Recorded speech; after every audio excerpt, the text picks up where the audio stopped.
বাংলা ও ইংরেজি সাহিত্যের রহস্য, ভয়, রোমাঞ্চ, অ্যাডভেঞ্চার এবং কিছু মজার গল্পে ভরা এই বিশেষ নিবেদন শুধুমাত্র আপনার জন্য। ঝরা পাতার মতো বইয়ের পাতা থেকে বেছে নেওয়া বেশ কিছু মণিমাণিক্যের সম্ভার নিয়ে হাজির হয় ঝরা পাতা ইউটিউব চ্যানেল। আজকের নিবেদন জনপ্রিয় লেখক শ্রী হিমাদ্রি কিশোর দাশগুপ্তের রামেসিস রা এর রক্তধারা। হিমাদ্রি কিশোর দাশগুপ্তের জন্ম 1973 সালে কলকাতায়। তিনি কলকাতা বিশ্ববিদ্যালয় থেকে ইতিহাসে স্নাতকোত্তর ডিগ্রি লাভ করেন। বর্তমান বাসস্থান কাঁচরাপাড়া। সর্বক্ষণের লেখক হিমাদ্রি কিশোর দাশগুপ্ত গত 3 বছর ধরে শিশু কিশোরদের জন্য শারদ পত্রিকাতে সর্বাধিক উপন্যাস লিখেছেন। ইংরেজিতে অনুদিত হয়েছে তার অ্যাডভেঞ্চার উপন্যাস। লেখকের গত 1 দশকে প্রকাশিত বইয়ের সংখ্যা 30। 2016 সালে পশ্চিমবঙ্গ সরকার তাকে উপেন্দ্র কিশোর রায়চৌধুরী শিশু কিশোর একাডেমি পুরস্কার প্রদান করেন। আজকের গল্পটি আমরা নিয়েছি পরশপাথর প্রকাশন কর্তৃক প্রকাশিত মানুষ কুমির গল্প সংকলন হিমাদ্রি কিশোর দাশগুপ্ত বইটি থেকে। শুনুন আজকের গল্প হিমাদ্রি কিশোর দাশগুপ্তের কলমে রামেসিস রা এর রক্তধারা। তাঁবুর কাছেই একটা ঢিপির ওপর বসে আহার সেরে নিচ্ছিলাম আমি। ভিতরে ভিতরে ভীষণ উত্তেজিত লাগছিল। আমি যেখানে বসে আছি তার কিছু দূরেই দাঁড়িয়ে আছে এক অনুচ্চ পিরামিড। অনুচ্চ মানে উচ্চতা 250 ফুট হবে। তবে কায়রোর অনুবর্তী গিজার গ্রেট পিরামিডের তুলনায় একে শিশুই বলা যায়। ওই পিরামিডের অভ্যন্তরে আজ আমার নৈশ অভিযান। আমি পুরাতত্ত্ব গবেষক হার্বার্ট। আমার জীবন যৌবন যার খোঁজে উৎসর্গ করে আজ বার্ধক্যের সীমানায় এসে উপনীত হয়েছি। অমানসিক পরিশ্রম করে দিনের পর দিন, বছরের পর বছর অতিবাহিত করেছি এক ঊষর মরুভূমির দেশে। তা আজ আমার প্রায় করতলগত। ফেরাও দ্বিতীয় রামেসিসের বংশধর রামেসিস রায়ের কবর। এই পিরামিডের এক গোপন কক্ষে লুকিয়ে রাখা আছে তা। ফেরাও রামেসিসের মতো অতুলনীয় কীর্তি কাহিনী তিনি স্থাপন করতে পারেননি। দ্বিতীয় রামেসিসের রাজত্বকাল ছিল আজ থেকে 3000 বছর আগে। মিশরের ইতিহাসে সবথেকে গৌরবোজ্জ্বল অধ্যায় তার রাজত্বকাল। আবু সিম্বলের গ্রেট টেম্পল সহ বহু পুরাকীর্তির জনক তিনি। ফেরাও রামেসিসও তার প্রিয় রানী নেফারতিতির বহু মূর্তি আজও খোদিত আছে বহু প্রাচীন মন্দির গাত্রে। কিন্তু রামেসিস রার খোঁজ পাওয়া যায় না কোথাও। কোনো উল্লেখযোগ্য ঐতিহাসিক স্থাপত্য তৈরি করতে পারেননি এই রামেসিস রা। মন্দির গাত্রে উৎকীর্ণ করেননি নিজের নাম। তাই ইতিহাস তাকে ভুলে গেছে। বহমান নীল নদের স্রোত আর সদা সঞ্চরণশীল বালির সমুদ্র ঢেকে দিয়েছে রামেসিস রায়ের নামটাকেও। আমি তার সন্ধান পাই আজ থেকে 25 বছর আগে ফ্রান্সের লুভের মিউজিয়ামের মিশর গ্যালারির এক অতি প্রাচীন পার্চমেন্ট প্যাপিরাস থেকে। আর তারপরই শুরু হয় আমার অনুসন্ধান। কঠিন পরিশ্রম আর অধ্যবসায় আমাকে 25 বছর পরে আজ পৌঁছে দিয়েছে অভীষ্ট লক্ষ্যের দ্বারপ্রান্তে। হ্যাঁ, আমি নিশ্চিত ওই পিরামিডের এক গোপন কক্ষেই 2500 বছর ধরে ঘুমিয়ে আছেন ফেরাও রামেসিস রা। আপনারা হয়তো মনে করতে পারেন রা তো বিখ্যাত কেউ ছিলেন না, তাহলে এই পিরামিডের এই পদপ্রান্তে পৌঁছতে এত কৃচ্ছ সাধন করলাম কেন আমি? হ্যাঁ, এই কথা আগেই বলেছি যে তিনি মিশরের ইতিহাসে তেমন কোনো নজির স্থাপন করতে পারেননি, হয়তো করার চেষ্টাও করেননি। মাত্র 3 দশক তিনি রাজত্ব করেন এই নীলনদ অববাহিকায়। আর এই 3 দশকেই তিনি ব্যয় করেছিলেন মানবদেহ বিদ্যা অধ্যয়নে। দেহবিজ্ঞানে প্রাচীন মিশরীয়রা বহু ধরনের উৎকর্ষতা লাভ করেছিলেন। নশ্বর দেহকে হাজার হাজার বছর ধরে অবিকৃত রাখার কৌশল তারা আবিষ্কার করেছিলেন আমরা তা জানি। লুভরের প্যাপিরাসে হায়ারোগ্লিফিকে বর্ণিত কথাগুলো যদি সত্যি হয়, তাহলে রার ওই বিদ্যাতে চূড়ান্ত পাণ্ডিত্য অর্জন করেছিলেন। রক্ত বিষয়ক এমন কিছু তিনি আবিষ্কার করেছিলেন যা নাকি ভবিষ্যতের পৃথিবীকে তাক লাগিয়ে দেবে। এ বিষয়ে তিনি এক পুঁথি রচনা করেন, যা তার ইচ্ছানুসারে তার মৃত্যুর পর তার সার্কোফেগাস অর্থাৎ কফিনের পাথুরে আধারের মধ্যেই রাখা আছে। এবার হয়তো বুঝতে অসুবিধা হচ্ছে না যে কিসের অন্বেষণে সারাটা জীবন কাটিয়েছি আমি। হ্যাঁ, রার ওই পুঁথির জন্য। হয়তো তাক লাগিয়ে দেবে সারা পৃথিবীকে। হ্যাঁ, এমন ব্যাপারে সুস্পষ্ট ইঙ্গিত দেওয়া আছে পার্চমেন্টে। যদিও রক্ত সম্বন্ধীয় আবিষ্কারের ব্যাপারটা আসলে কি তা বলা নেই লুভরের পার্চমেন্ট প্যাপিরাসে। খেতে খেতে উঠে দাঁড়িয়ে পশ্চিম দিকে তাকালাম আমি। অনেক দূর পর্যন্ত সেদিকে দেখা যাচ্ছে এখন শেষ বিকেল, একটু পরেই সন্ধ্যা নামবে। ওই যে দূরে দিগন্তে একটা রেখা চিকচিক করছে, ওটাই নীলনদ। আমি দেখার চেষ্টা করলাম আমার যে দুজন স্থানীয় মিশরীয় সঙ্গীর ফিরে আসার কথা, তারা ফিরে আসছে কিনা। আমার নির্দেশেই ওরা এখানে যেসব কুলির দল ছিল তাদের ছেড়ে আসতে গেছে নীলনদের অনতি দূরবর্তী এক গ্রামে। গতকাল পর্যন্ত ওই কুলির দল এখানেই খনন কার্যে লিপ্ত ছিল। ওদের আমি সরিয়ে দিলাম কারণ সমাধিকক্ষের গোপনীয়তা বজায় রাখতে চাই আমি। যে দুজন ফিরে আসবে তারাও সঙ্গে না থাকলেই ভালো ছিল, কিন্তু আরও কয়েকটা পাথরের দেওয়াল ভাঙতে হবে। অত প্রাচীন পাথরের সব ধারটাও খুলতে হবে, যা আমার পক্ষে একা করা সম্ভব নয়। তাই ওদের রাখতে হয়েছে। তবে আমার গোপনীয়তার কারণ এই নয় যে আমি অবৈধভাবে পিরামিডে প্রবেশ করছি বা কবর চোরদের মতো কবরের সোনাদানা লুণ্ঠন করতে চাই। সরকারি অনুমতিপত্র আমার আছে। তাছাড়া সরকার এই টেম্পলকে পরিত্যক্ত ঘোষণা করেছে, অর্থাৎ ইতিপূর্বে সরকারিভাবে অনুসন্ধান চালিয়ে কোনো কবরের সন্ধান পাওয়া যায়নি। আমার ভয়ের কারণ হলো স্থানীয় খননকারীদের মধ্যে অনেকে বড় বড় প্রত্ন অভিযাত্রী দলের হয়ে এজেন্টের কাজ করে। ছোট ছোট অভিযাত্রীদের সঙ্গে ঘোরে তারা। তারপর দৈবাত তেমন কিছু বড় ধরনের আবিষ্কার হলে তারা সঙ্গে সঙ্গে বড় দলের কাছে সে খবর পৌঁছে দেয়। অর্থবল, লোক বলে বলিয়ান বড় অভিযাত্রীরা এসে কোনো হতভাগ্যের সারা জীবনের কৃতিত্ব, পরিশ্রম আত্মসাৎ করে। এ ঘটনা বহু ঘটে। আমি একা, বলতে গেলে প্রায় নিঃস্ব এই মুহূর্তে। আমি চাই না ওরকম কোনো বড় দল এসে ছিনিয়ে নিক আমার পরিশ্রমের ফল। তাই আমার এই গোপনীয়তা। কিছুক্ষণ তাকিয়ে থাকার পর আমি আমার নৈশ অভিযানের সঙ্গীদের উটের পিঠে চেপে ফিরে আসতে দেখলাম। আশ্বস্ত হলাম আমি। এরপর আমি ফিরে তাকালাম পিরামিডের দিকে। অস্তাচলগামী সূর্যের লাল আভা ছড়িয়ে পড়েছে পিরামিডের শীর্ষে। অপূর্ব লাগছে। ভাবলাম একটা ছবি তুলে রাখি। ঢিপি থেকে নেমে তাঁবুর দিকে ক্যামেরা আনবার জন্য এগোতে যাচ্ছি, ঠিক সেই সময় দেখতে পেলাম একটা লোককে। সমাধি মন্দিরের কয়েক হাত তফাতে দাঁড়িয়ে চেয়ে আছে অস্তাচলগামী সূর্যের দিকে।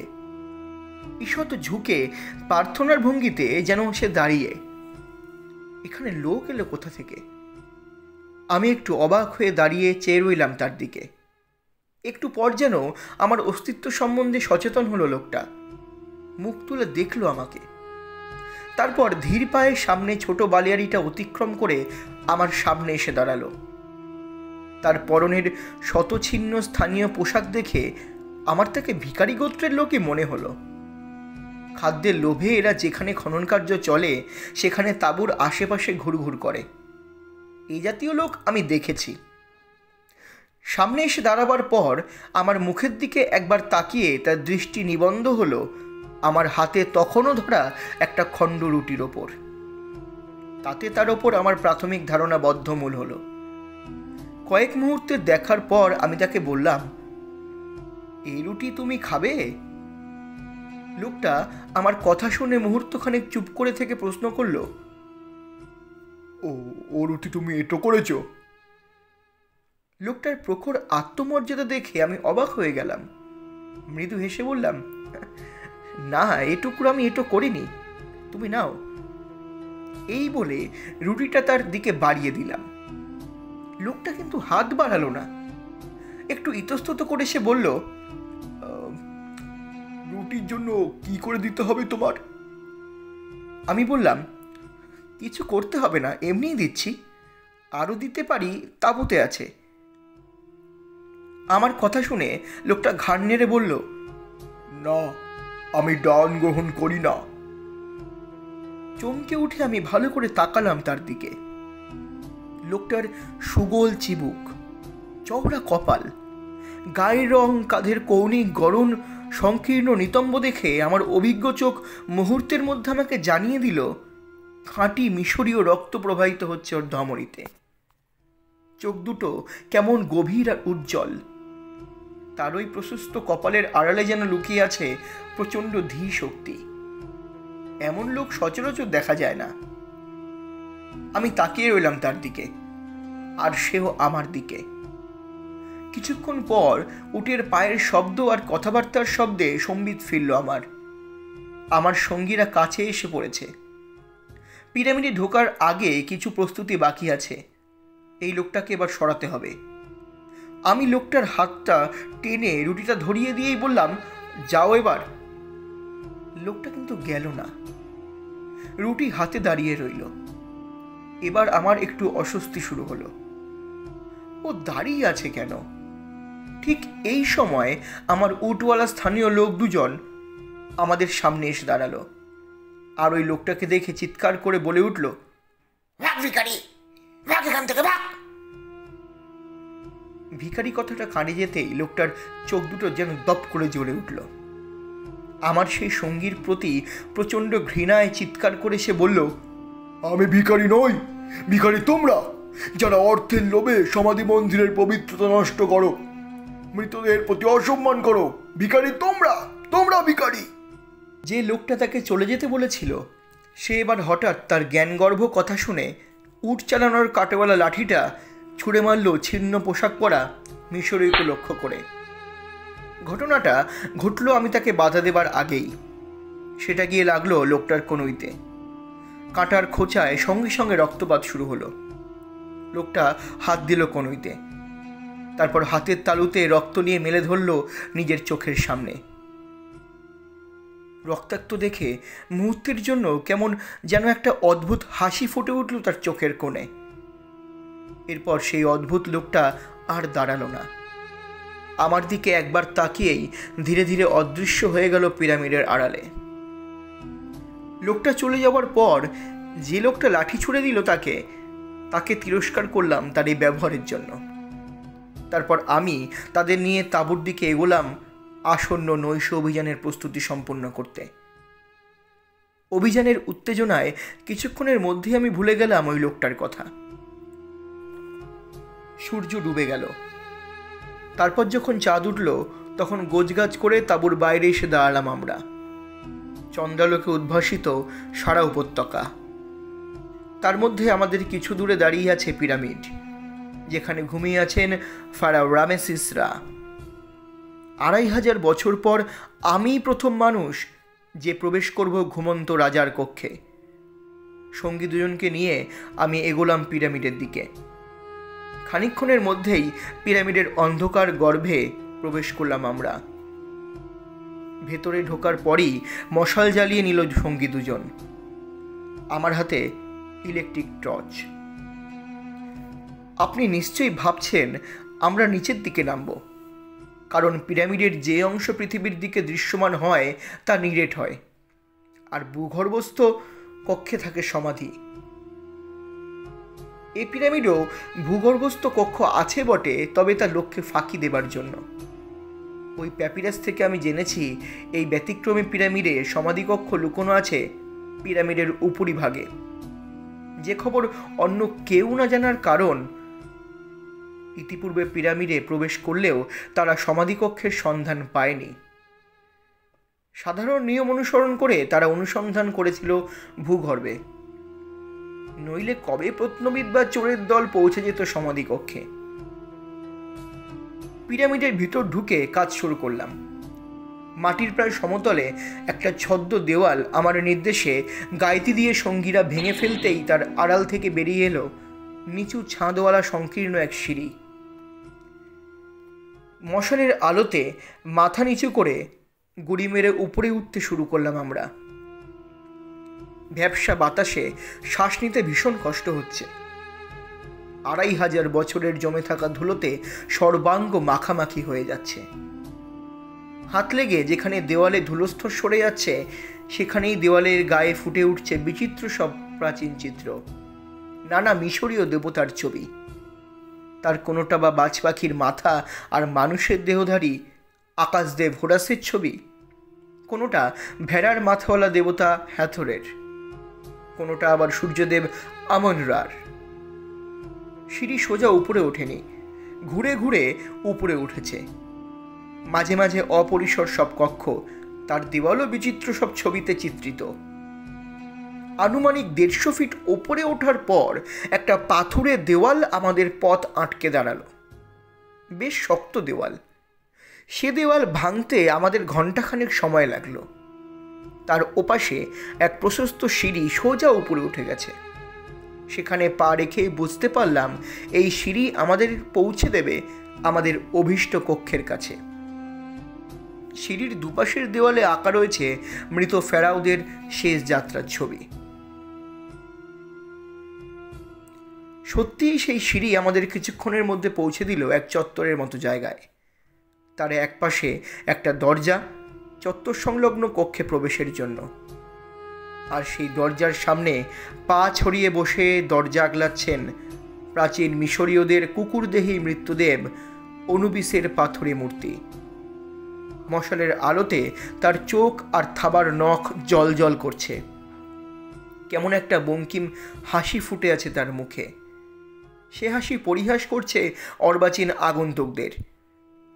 কারুকার্য করা প্রাচীন কাঠের দরজার দুপাশে পাথুরে দেওয়ালে খোদিত স্বর্গদেব ওসিরিসের মূর্তি, যা দেখে আমার বুঝতে অসুবিধা হলো না ওই দরজাই হলো সমাধিকক্ষের প্রবেশ মুখ। উত্তেজনায় আমার পা তখন কাঁপতে শুরু করেছে। চৌকাঠের ধুলো সরিয়ে দরজা খুলতেই একটা কাণ্ড ঘটল। ভিতরের কক্ষের এক পাশের পাথরের দেওয়াল এক পাশ যেন ঘর ঘর করে সরে যেতে লাগলো, আর সেখান দিয়ে এক রাজ চাঁদের আলো এসে প্লাবিত করলো সমাধিকক্ষ। আমরা পা রাখলাম ঘরের ভেতর। ঘরের ঠিক মাঝখানে একটা বেদি মতন জায়গাতে রাখা আছে পাথরের তৈরি শবাধার, ফারাও রামেসিস রায়ের সার্কোফেগাস। দেওয়ালের গায়ে নানা কুলুঙ্গিতে মমির অন্তর্যন্ত্র রাখার ফুলদানি, আকৃতির সোনার পাত্র, ফেরাওয়ের ব্যবহৃত বহুমূল্য সব জিনিস, যাদের আলোতে ঝলমল করছে সেসব। প্রাথমিক বিস্ময়ের ঘোর কাটতে বেশ কিছুক্ষণ সময় লাগলো সবার। তারপরেই আমি সঙ্গীদের নির্দেশ দিলাম সার্কোফেগাসটা খুলে ফেলার জন্য। তারা গাঁইতির চেয়ার দিয়ে সমাধারটা খোলার চেষ্টা করতে লাগলো, আর আমি উন্মুক্ত দেওয়ালের কাছে গিয়ে তাকালাম বাইরের দিকে। চাঁদের আলোতে বাইরে বহুদূর পর্যন্ত দেখা যাচ্ছে।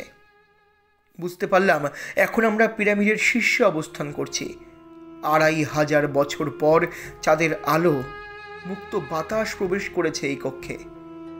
ভাবতেই আমার কেমন অদ্ভুত লাগলো। আমি তন্ময় হয়ে তাকিয়ে রইলাম চাঁদের দিকে। হঠাৎ বেশ শব্দ করে সবাধারে আচ্ছাদন মেঝেতে খসে পড়ল। যারা কাজ করছিল তারা ঝুঁকে পড়ল শবদাহের ভিতরে। আমিও হয়ে গেলাম সেদিকে, কিন্তু তার কাছাকাছি পৌঁছবার আগেই আমার সঙ্গী দুজনের একজন চিৎকার করে অপরজনকে বলল, এই রাজার ঐশ্বর্য আমরাই নেব, শেষ করে দে সাহেবটাকে। মুহূর্তের মধ্যে আমি বুঝতে পারলাম কি হতে যাচ্ছে আমার সঙ্গে। সঙ্গে সঙ্গেই ঘরের একটা দেওয়ালের কাছে প্রাণ বাঁচাবার জন্য সরে এলাম আমি, আর আমার সঙ্গী দুজন গাঁইতি হাতে এগিয়ে আসতে লাগলো আমার দিকে। অসহায়ভাবে আমি তাকিয়ে রইলাম তাদের দিকে। ক্রমশই এগিয়ে আসছে তারা। তারা তখন আমার প্রায় কাছাকাছি এগিয়ে এসেছে।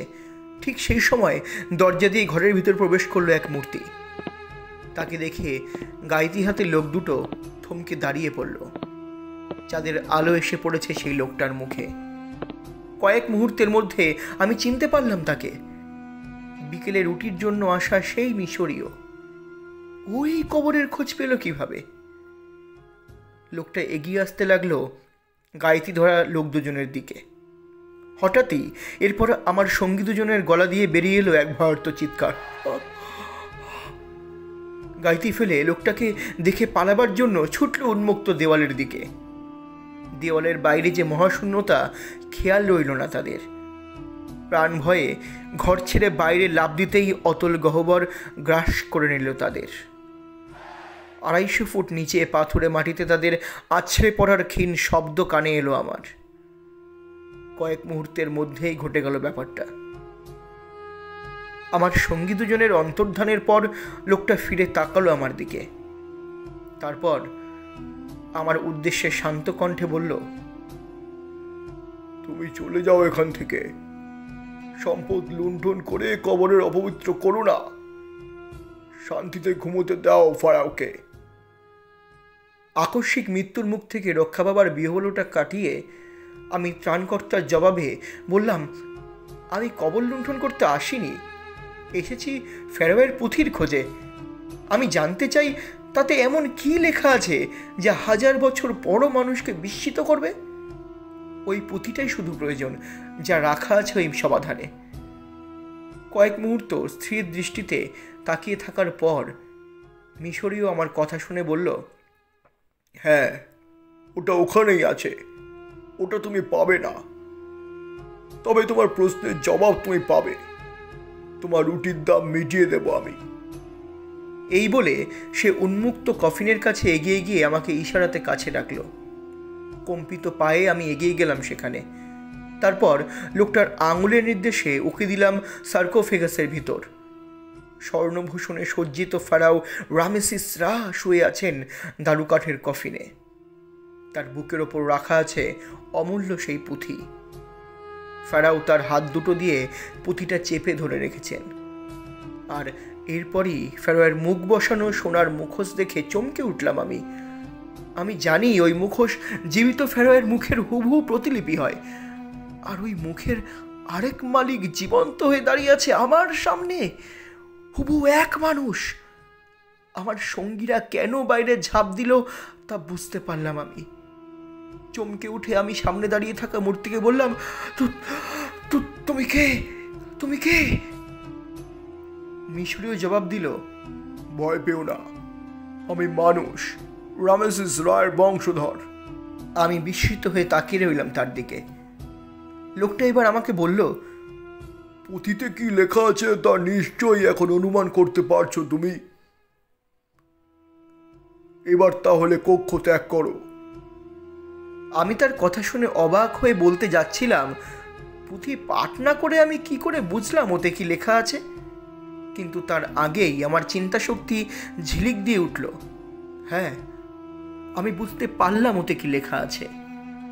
লেখা আছে রক্তের বিশুদ্ধতা রক্ষা করার এমন এক কৌশল যাতে কয়েক হাজার বছর পরও বংশধরদের মধ্যে ফুটিয়ে তোলা যায় নিজের প্রতিলিপি, হুবহু এক রকম, যার প্রমাণ আমার সামনে বিদ্যমান। আমি আর কথা বললাম না। কফিনে শায়িত প্রজ্ঞবান ফেরাওয়ের প্রতি নীরবে অন্তরে শ্রদ্ধা জ্ঞাপন করে ঘর ছেড়ে বেরিয়ে এলাম। পিছনে ঘরের ভিতরে একটা শব্দ হলো। বুঝতে পারলাম দেওয়ালের ফাটলটা এবার বন্ধ হয়ে গেল। তারপর বন্ধ হয়ে গেল দরজাও। পরদিন সকালে আমি তখন আমার নৈশ অভিযানের সহচরদের কবর দিয়ে উটের পিঠে মালপত্র বাঁধছি। কিছুক্ষণ আগেই একটা বড় দল এখানে এসেছে সিনেমার শুটিং করার জন্য। অনেক লোকজন তখন পিরামিডের চারপাশে ঘুরে বেড়াচ্ছে ফেরাওদের পোশাকে সেজে। হঠাৎ কানে এলো আমার কাছাকাছি একজন লোক তার সঙ্গীকে বলল, ওই ঢিপির ওপর যে ভিখারিটা বসে আছে তাকে খাবার দিতে গেলাম, নিল না। ও বলে কিনা ও রাজার বংশধর, দান নেয় না। কথাগুলো শুনে তার সঙ্গী বলল, লোকটা নির্ঘাত পাগল হবে। কথাগুলো কানে যেতেই আমি চমকে তাকালাম ঢিপির দিকে। ঢিপির ওপর বসে সেই মিশরীয় তাকিয়ে আছে আমার দিকে। লোক দুজনের কথাগুলো মনে হয় তার কাছেও পৌঁছেছে। একটা চাপা হাসি ফুটে উঠেছে তার ঠোঁটের কোণে। মাথা ঝুঁকিয়ে সে আমার উদ্দেশ্যে বিদায় সম্ভাষণ জানালো। আমি প্রত্যুত্তরে মাথা ঝুঁকিয়ে উঠে বসলাম উটের পিঠে। রামেসিস রার পিরামিড তখন প্রভাতী সূর্যকিরণে ঝলমল করছে। শুনছিলেন হিমাদ্রি কিশোর দাশগুপ্তের কলমে রামেসিস রায়ের রক্তধারা। হারবার্ট এবং গল্প পাঠে আমি বিজয়। অন্যান্য চরিত্রে এবং রা বংশের বংশধর রাজা। পোস্টার ডিজাইন চারুলিপি। মিউজিক ডিজাইন এবং শব্দগ্রহণে রয়েছে তরঙ্গ দ্য আল্টিমেট মিউজিক। সমগ্র পরিচালনা এবং প্রযোজনা স্টাডি একাডেমি। এডিটিংয়ে রয়েছে ঝরাপাতা টিম। দেখা হচ্ছে পরবর্তী আরেকটি পর্বে নতুন কোনো গল্প অথবা কবিতা নিয়ে। ততক্ষণ শুনতে থাকুন, পাশে থাকুন ঝরাপাতা ইউটিউব চ্যানেলের। ঝরাপাতা কবিতার ও গল্পের কথা বিজয়ের সঙ্গে। এবং চ্যানেল এখনও সাবস্ক্রাইব না করলে সাবস্ক্রাইব করে বেল আইকনটি ক্লিক করে রাখুন সমস্ত রকম আপডেট পাওয়ার জন্য। দেখা হচ্ছে পরের সপ্তাহে নতুন কোনো গল্পে নতুনভাবে। সকলে ভালো থাকবেন।